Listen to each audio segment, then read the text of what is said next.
નમસ્કાર, આપ જોઈ રહ્યા છો સ્પાર્ક ટુડે ન્યૂઝ। વડોદરા જિલ્લામાં ગેસ, પેટ્રોલ અને ડીઝલનો પૂરતો જથ્થો હોવાની કલેક્ટરે ખાતરી આપી છે। આઈઓસીએલ, બીપીસીએલ અને એચપીસીએલ સહિત ઓઇલ માર્કેટિંગ કંપનીઓ સાથે કલેક્ટરે બેઠક કરી છે। ગેસ એજન્સીઓ અને તાલુકા મામલતદારો સાથે પણ સમીક્ષા કરવામાં આવી છે।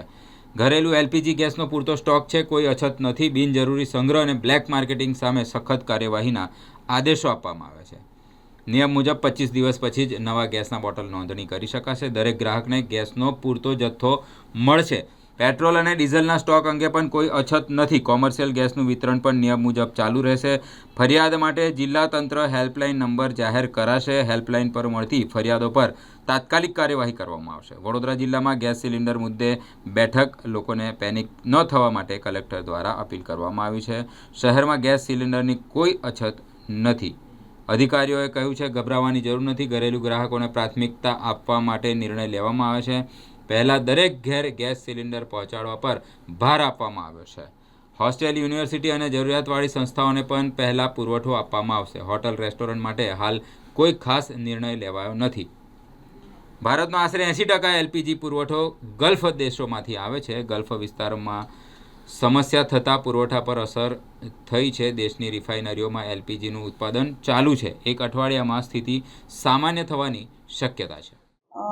આજે માનનીય કલેક્ટર સાહેબની અધ્યક્ષતામાં જે ઓઇલ માર્કેટિંગ કંપનીઓ છે, અલગ અલગ આઈઓસીએલ, બીપીસીએલ અને એચપીસીએલ, એની પણ બેઠકો બોલાવવામાં આવી। ગઈકાલે પણ બેઠક બોલાવવામાં આવી હતી।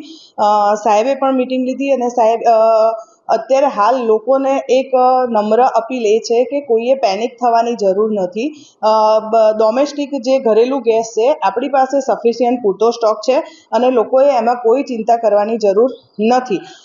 સાહેબે વિવિધ ગેસ એજન્સીઓ સાથે પણ મિટિંગ કરી છે અને વિવિધ ગેસ એજન્સીઓને પણ સૂચના આપી છે અને નીચે તાલુકા મામલતદારશ્રીઓ સાથે પણ બેઠક કરી છે અને તાલુકા મામલતદારશ્રીઓને પણ જો તાલુકાઓમાં બિનજરૂરી કોઈ સંગ્રહ થતો હોય કે બ્લેક માર્કેટિંગ થતું હોય તો એના પર પણ સાહેબે સખ્ત પગલાં લેવા માટે પણ સૂચના આપી છે। એટલે અમે અમારી ટીમો પબ્લિકને ફરી એક જ અપીલ છે કે ટીમો પણ કાર્યરત છે અને કોઈએ પણ પેનિક થવાની જરૂર નથી। પેનિક થઈને ગેસ એજન્સી પર ટોળા ન કરો। જે નવા કાયદા મુજબ જે રીતે સૂચનાઓ મળે છે કે ભાઈ 25 દિવસે એક બોટલ જો અત્યારે એક નોંધાઈ ગઈ હોય તો 25 દિવસે ફરી બીજી બોટલ નોંધાશે, પણ નોંધાશે। બધાને ગેસનો પૂરતો જથ્થો મળવાનો છે। ડોમેસ્ટિક ગેસમાં, ઘરેલું ગેસમાં કોઈ જ અત્યારે સમસ્યા નથી। એવી જ રીતે પેટ્રોલ અને ડીઝલમાં પણ અત્યારે હાલના સંજોગે કોઈ પણ પરિસ્થિતિમાં એવું નથી કે સ્ટોક ખૂટી ગયો છે। કોમર્શિયલ સ્ટોકમાં અત્યારે હાલ જે લિમિટેડ જે ઉપરથી સૂચના આવી છે એ રીતે ડિસ્ટ્રીબ્યુટરો એ લોકોને વિતરણ કરે છે અને એ પણ શરૂ છે। Thank you. સોશિયલ મીડિયાના માધ્યમથી શહેરમાં એક પેનિક એટમોસ્ફિયર ઊભું થઈ થેન્ક યુ। મેં કીધું એને લઈને કાળા બજારીઓ પણ હવે ગેલમાં છે। હવે તો સામે પુરવઠા વિભાગ કોઈ કાર્યવાહી કરશે? હા, કરશે શ્યોર। એના માટે જ મામલતદાર તાલુકાઓમાં મામલતદારની ટીમો કાર્યરત કરી છે। અમે અમારો હેલ્પલાઇન નંબર પણ તમને જાહેર કરીએ છીએ। હેલ્પલાઇન નંબર પર અમારો સ્ટાફ કાર્યરત રહેશે અને જેમાં પણ જે ફરિયાદો મળશે એ ફરિયાદો પર અમે ચોક્કસ કાર્યવાહી કરીશું। અત્યારે જે સિચ્યુએશન છે વડોદરા શહેરની, એના માટે કલેક્ટર સાહેબે અમને બોલાવેલા।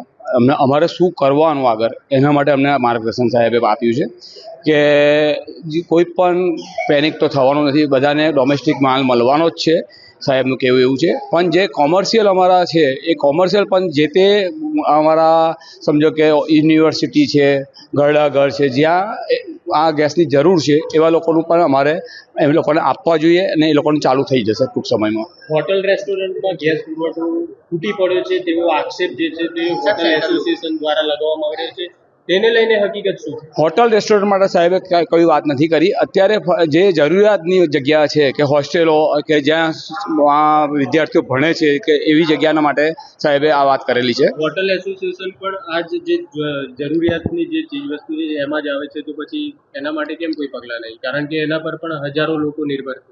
100% નિર્ભર છે, પણ અત્યારે આપણા દેશ જોડે એટલો ગેસ નથી। અત્યારે લોકોના ઘરે પહેલાં ગેસ પહોંચાડવો પડે, એના માટે આ કરી રહ્યા છે કે પહેલાં ડોમેસ્ટિક લોકોના ઘરે બોટલ મળે અને પછી જ આપણે કોમર્શિયલ થઈ શકે। જો ઘરમાં જ બોટલ નહીં મળે તો આગળ શું કરશો? જે આપણી જરૂરિયાત છે એનાથી વધારે પેનિક બુકિંગ આવી રહ્યું છે। ગભરાવા જેવું કશું નથી। બધો માલ બધા જોડે છે જ। સરકાર જોડે બધું સરકાર ટોટલ એની પર એ કરી રહી છે, પણ લોકો ગભરીને જે બુકિંગ કરી રહ્યા છે એના લીધે આ પ્રોબ્લેમ છે. તો આ વધારેમાં વધારે 1 વીકમાં આ બધું ઓકે થઈ જાય એવું અમને લાગી રહ્યું છે. ગેસ પુરવઠો અછત છે માનો છો? અછત નથી. જો આપણું બધો પુરવઠો આવતો હોય છે ગલ્ફ કન્ટ્રીથી, ત્યાં પ્રોબ્લેમ થયો છે એના લીધે આ અછત છે. અને અત્યારે આપણી બધી જ રિફાઇનરીઓ ફૂલ ફ્લેશમાં અત્યારે એલપીજી ઉત્પન્ન કરી રહી છે અને એ ટૂંક સમયમાં આપશે બધાને. ગલ્ફ કન્ટ્રીમાંથી કેટલો ગેસ આપણે પરચેસ કરીએ? 80% ગલ્ફ કન્ટ્રીમાંથી આવતો એ ટોટલ બંધ છે. તો 20% જે આપણું સ્થાનિક સ્થાનિક ઉત્પાદન હતો.